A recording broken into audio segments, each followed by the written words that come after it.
Welcome to Global Insight.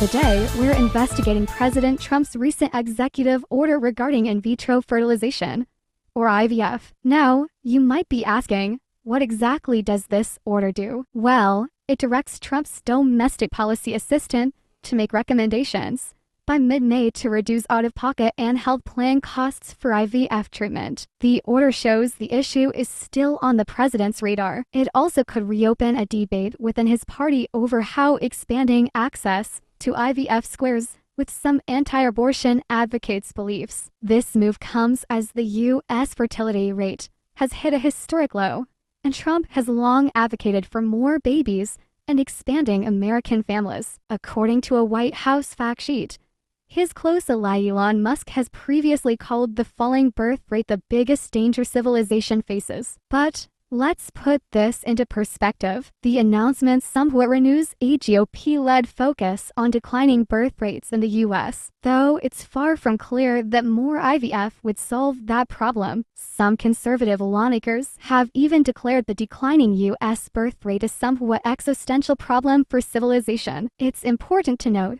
that this order doesn't address Trump's campaign promise to mandate government or insurance coverage of IVF for all Americans who need it. Making the government pay for IVF would be costly. Congress would have to fund a new division of the federal government to oversee the program, per the NYT. In fact, Senate Republicans blocked efforts to enshrine federal protections for IVF twice last year. This isn't happening in a vacuum. You may recall that the Republican-controlled Alabama Supreme Court ruled almost a year ago that frozen embryos are children under state law. This created chaos for clinics and hopeful parents as healthcare providers feared being held liable over typical parts of the treatment, like discarding surplus embryos. Trump, on the campaign trail, called himself the father of IVF when asked about reproductive care and fertility treatments. He also flip-flopped his stance on abortion during the campaign, taking credit for the overturning of Roe v.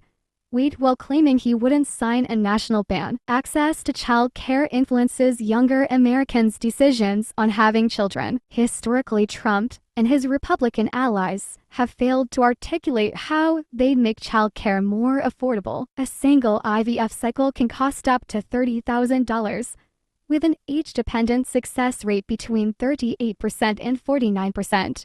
Most people need 2 to 3 rounds to have a child. So, what does all this mean? Well, the executive order signals a continued interest in expanding access to IVF.